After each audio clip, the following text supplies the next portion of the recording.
The ever-expanding Empire of Croatia has now even reached to the eastern parts of Crimea.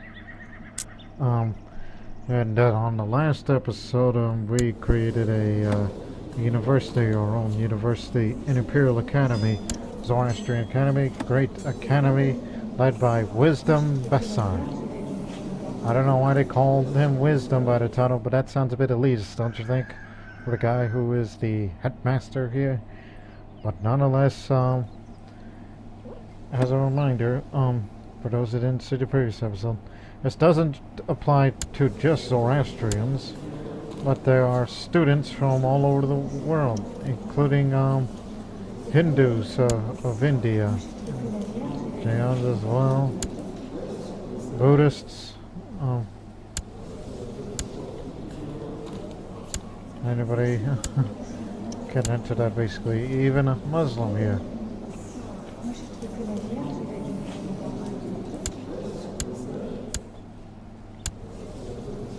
Great portion of them are from India. We even got one woman who's from West Africa. She's of a Monday, so assumingly she's all the way down in Mali. Which actually converted to Horofi, a Shia heresy. Matter of fact, it might become a de facto religion of the Shia branch.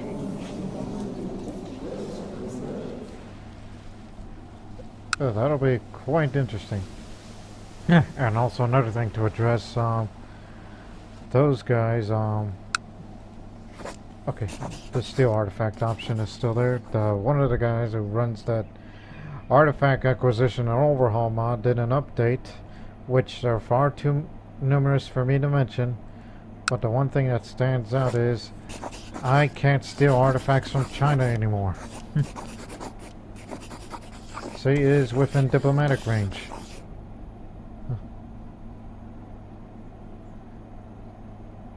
Not to be a hermetic ingredient? Ah, damn it, I was thinking about stealing one. Because, you know, I'm stressed and depressed. I only have one ingredient.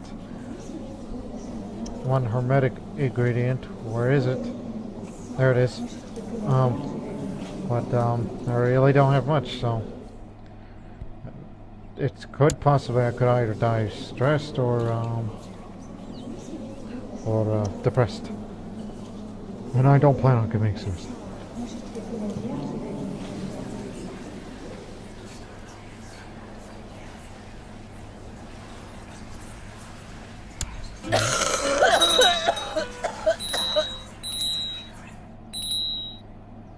Wow.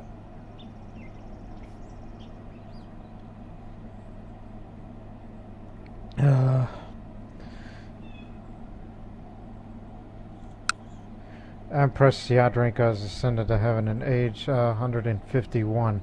She died of severe stress. A rough woman. People feared to cross her or bring bad news.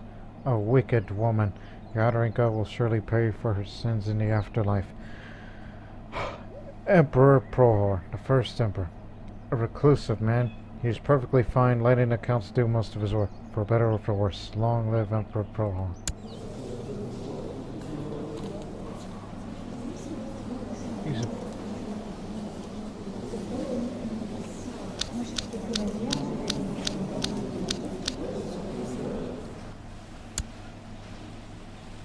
Well,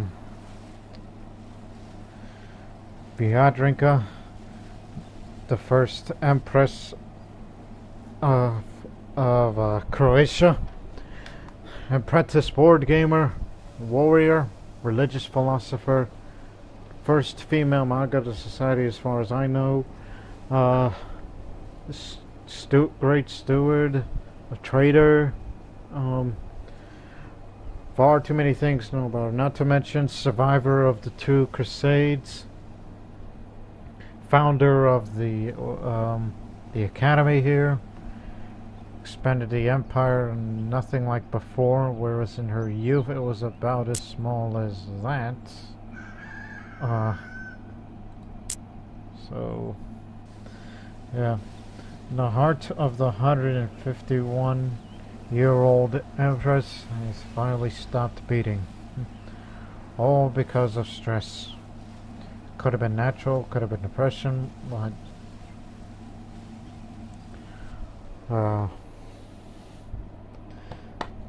yeah. It's been an honor playing that character. Not only she's the longest ruler I've ever played, which isn't really legitimate because, you know, this is a modded playthrough with the health benefits and everything, as well as having a pet there. But,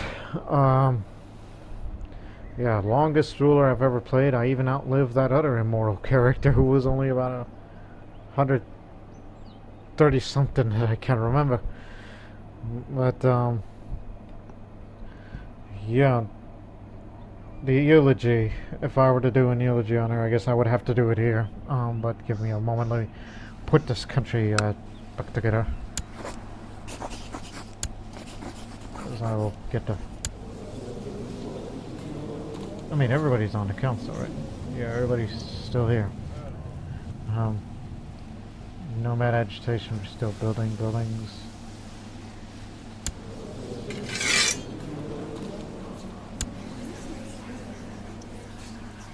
I can perform a sky burial for her.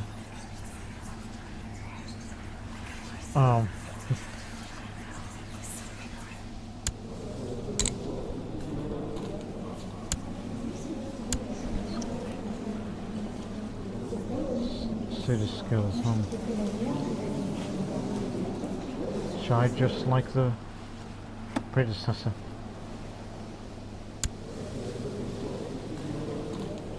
Oh.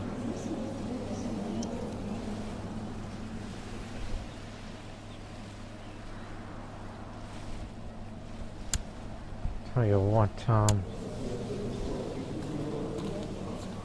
since I'm 62 years old, I don't expect to live long.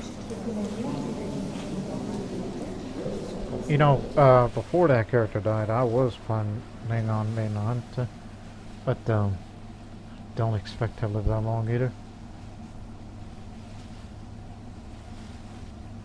Maybe just stick with rulership until the next ruler, which don't have much.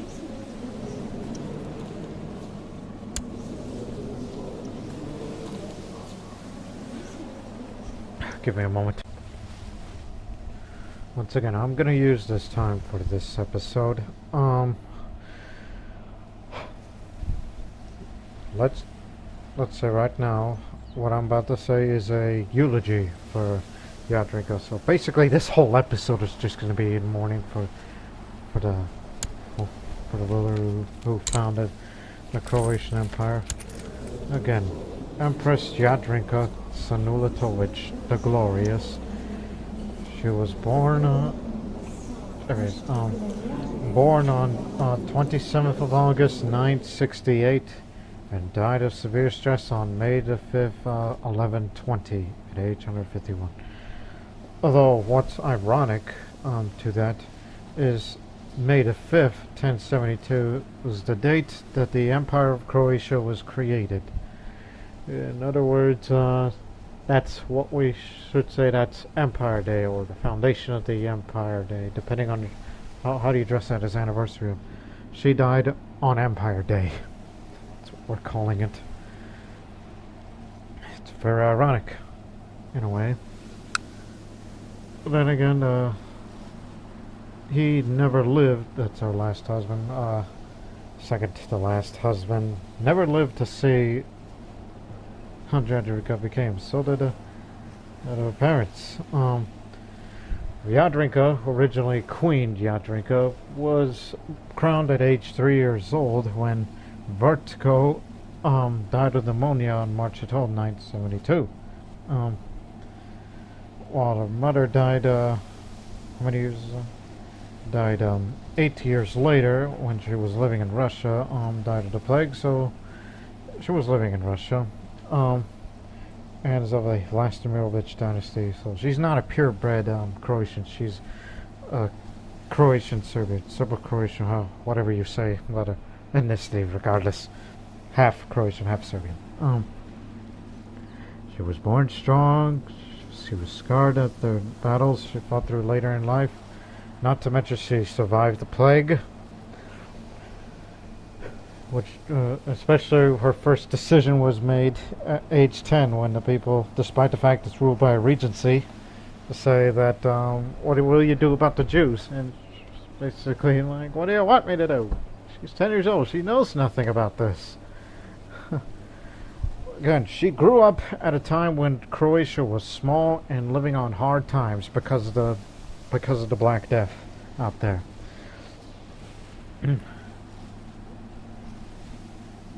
Well as among other things, and when she reached adulthood and encountered a dragon's blood plant which prolonged her life in addition of her later military education, she was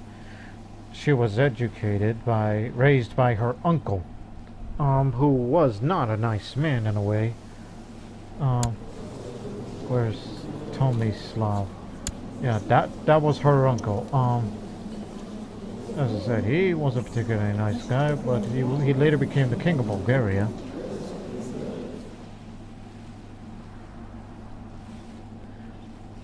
But he had a lot of skill. He's the one who raised Jadranka. Let me go back to her. And then she proved herself to be a valuable commodity as a soldier, and later be known as a warrior of sorts. And the First Crusade threatened Croatia.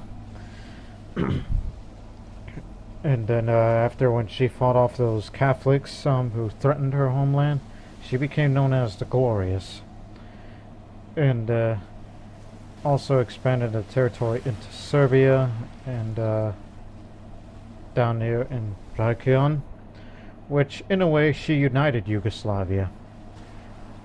And then survived the Second Crusade, which during that time she became more zealous and just, and would later be known as a theologian. She was originally a mystic, as she, attempted to become a true Zoroastrian, which she was almost to that, but never reached the full potential of it. But say what you want about her sins or her bad deeds in the Zoroastrian context, she expanded the empire, well, she expanded the kingdom, I should say, into parts of Greece and into Pannonia, which she created the empire by having these three kingdom titles of Croatia, Serbia, and Pannonia, when she converted her culture briefly to Avar, just to appeal to those people. And she was known as Empress, or Tsarica, Tsarina, or cartoon to the Avar-speaking people of the title, and expanded the empire into Slovakia, into Moravia, Austria, Bulgaria, Wallachia, into the Ukraine and the Crimea. Yeah, a good portion of Ukraine, and as far south as Greece, which will look to expand soon. But nonetheless, despite her sins, that she did more bad deeds than good, and later in her old age, which one tends to be cynical at old age, again, she became wrathful because of the battlefield circumstances, and she became proud due to the Hermetic Society work, which I don't know how I don't remember how she got the proud trait, unless you people want to look up her videos. As a matter of fact, for those who wish to relive her entire life, start from the episode that is called A King Gone Too Soon. That's where she made her first appearance and became queen at the age of 3. If you want to relive her entire life. But right now it's the end of the era. But not to mention she was never cruel to Zoroastrian. She was only cruel to her infidel enemies, such as the Muslims and Christians, mostly Christians, both Orthodox and Catholics. I don't know why that's there. But she was a traitor, yeah. She did a little bit of business. as well as a religious philosopher, and that's how she eventually became theologian through Hermetic Society work. First female Maga, as far as I know, was the leader of the society for that time. The founder of the Imperial Academy. She truly done it all.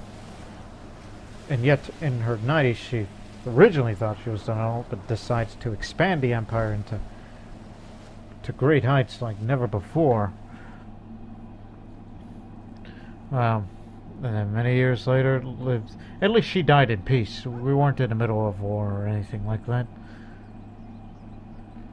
Especially when there's a few diseases like the measles sprung up at the coast, but never in the capital county. At least she died in peace. At least she did. So I do this. Get a court decision. Get these prisoners out of here. Just a way of fresh start. And as for me, well, let me look up a family tree real quick.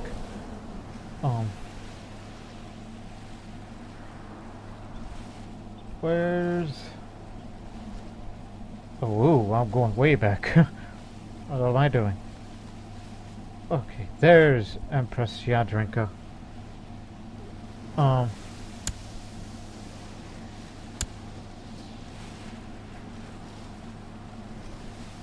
Third child of Boyan Sordan, my father.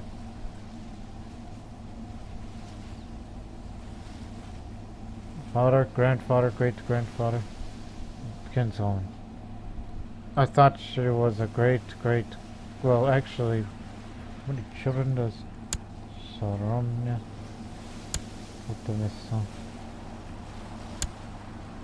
Sanya.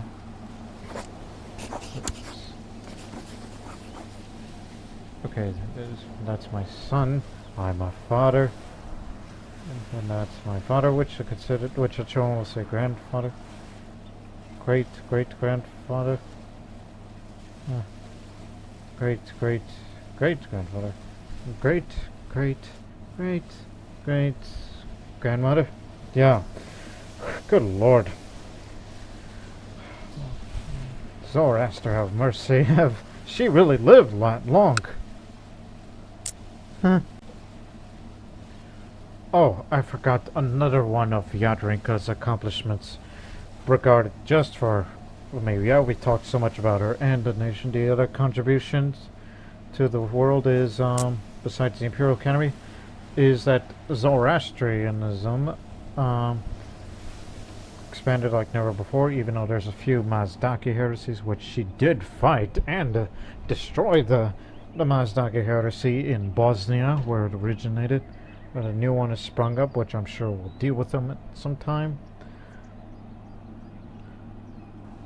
And then she's also responsible for introducing Zoroastrianism to Russia into high chiefdoms of Smolensk, later Galicia, and Yaroslavo, which they both grew into kingdoms. The kingdom of Rus, not this Muslim Sultanate of Rus, but there was also Rumthia, which had fallen into less prominence due to the Mazdaki heresy, as well as Bulgaria helping out, which now is part of the empire and not independent anymore.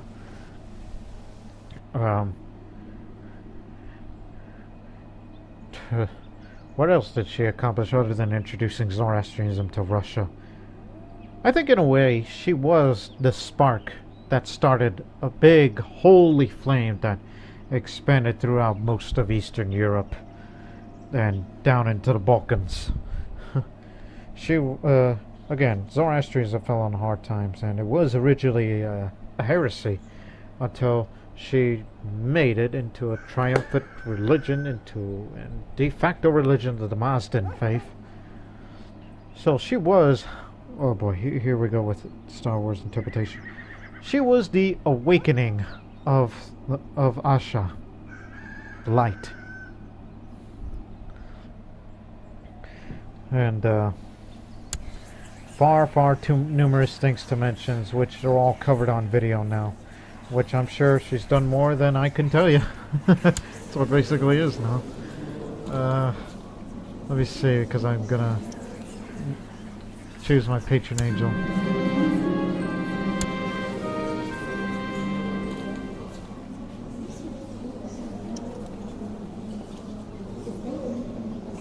How about Vohu Mana, good mind? That's gonna be my patron angel. As I said, I'll do the rulership focus because I want to keep this empire together, because now, with the death of her, now I feel the empire might be a little fragile, but however, the opinion of predecessors, you can see, everybody loved her. Especially Bulgaria, who gave her the kingdom to the Bulgarian. Yep, the opinion of predecessor looks good for the next year. So yeah, everybody loved her. Those who didn't like her were particularly infidels or heretics, or some are just egotistical. So yeah, everybody loved her. Everyone did. Despite her cruelty, but nobody can deny she was just. So now, guess we'll have to say her final farewells as we perform a sky burial for Jadranka Senulatovic, the First Empress of Croatia, nicknames the Glorious.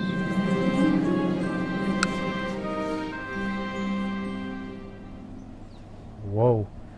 As per custom, I should take my predecessor to the mountains. They will be offered to the birds of prey, and in death, they will generously share their flesh of all living creatures. May their spirits soar into the heavens. No, she shall have a golden tomb worthy of her name. A mighty tomb? Just like the Achaemenid kings of old. Achaemenid emperors, you know, we're talking about the Persian Empire. You know, like Cyrus the Great, Darius, Xerxes, all those great Persian emperors. So yeah, forget about taking her up to the mountains. Even though I think she would prefer it that way, because if she were more pious, but again, she has no say anymore, and I'm the new emperor. She'll have a golden tomb. So the construction of the tomb will begin.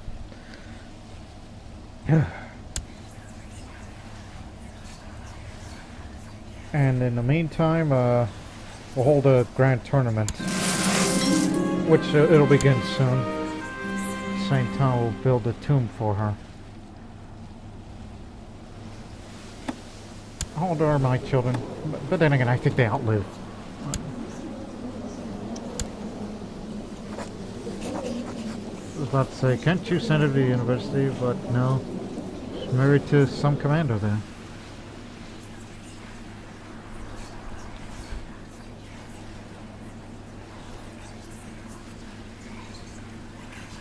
You know what, just save up your money. You got a strong economy. And also, I think this whole retinue thing with the upkeep, let me see, this upkeep, that's way too much. I'm thinking about cutting it down to 5,000, which I'll do that in a moment. So, that's it for Jadranka, the Glorious.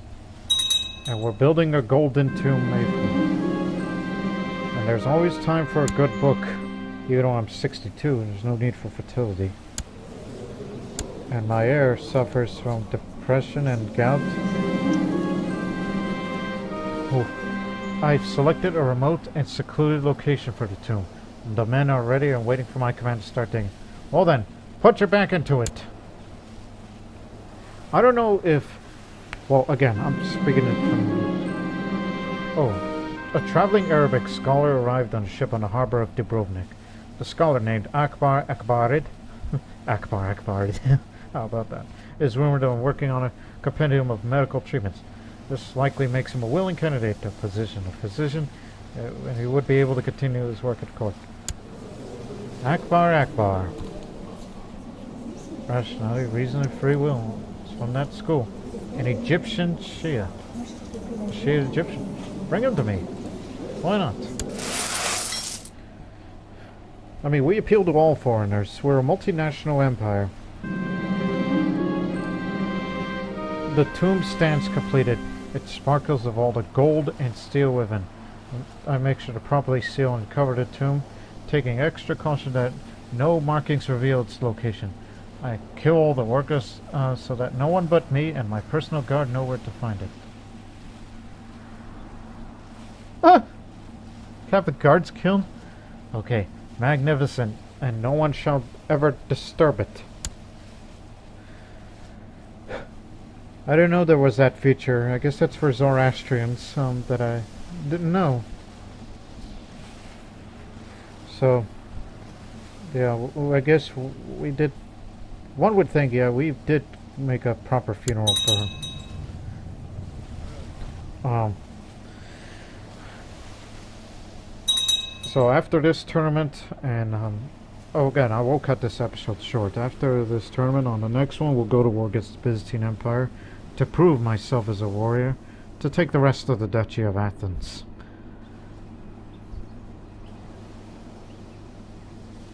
But again, my focus is rulership, because I will try to keep the empire together. I will try, even if I annoy the religious stories. Oh, and by the way, this is my sister wife, Sonia. And surprisingly, we never had inbred children. Just share the knowledge.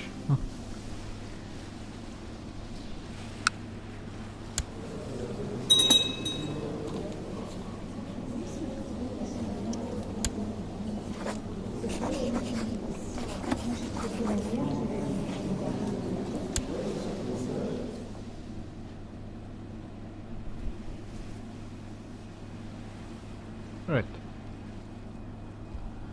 Again, I'm still in mourning. Alright, it's time to let the tournament begin for the next 2 months to let all show their martial brilliance. This is the time and the place. Alright, let the tournament begin. Whew. Again, we'll cut this episode short because this episode is just about the oh, yeah, this ingredients. Here you go. Hermetic Society. My guest Rozan's been tragically maimed. An Avar, Spy Master of Lower Dawn.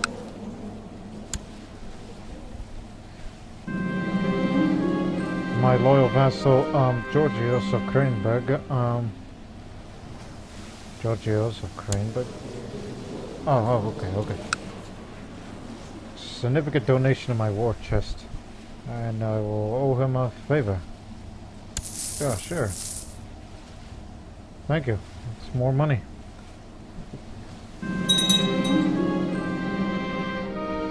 Lev Godwin, student. Castle is finished.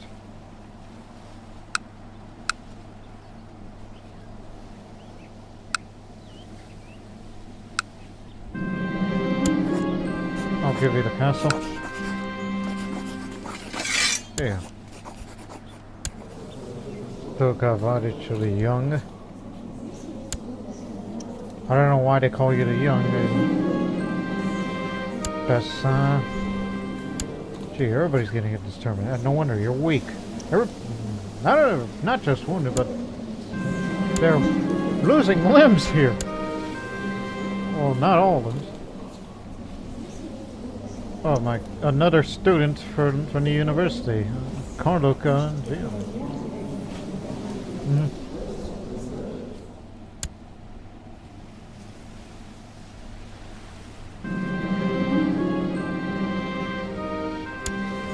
Saladin, Erzsvabod of Zelensna.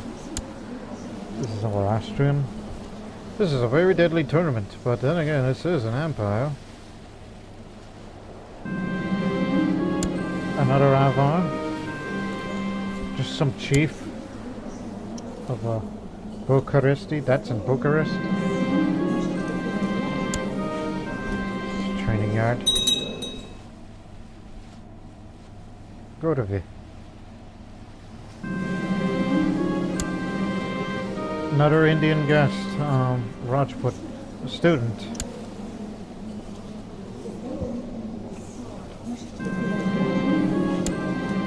Avar, commander of Transylvania.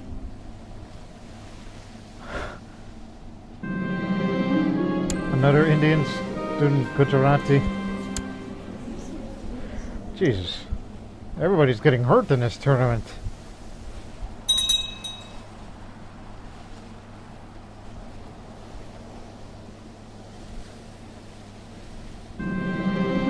Mazdaki heresy in Belgrade.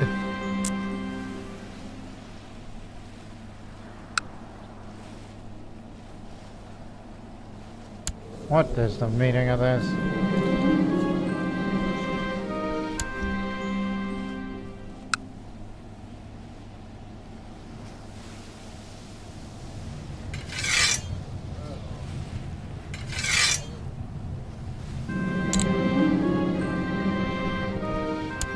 That's Vatican. Orthodox Turk, commander of Wallachia. Third place.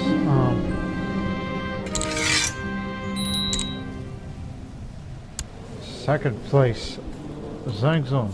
Oh, he's Tibeto-Burman student.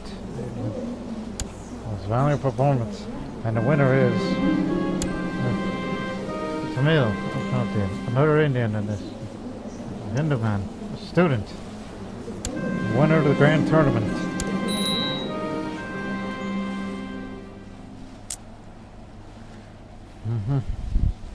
So.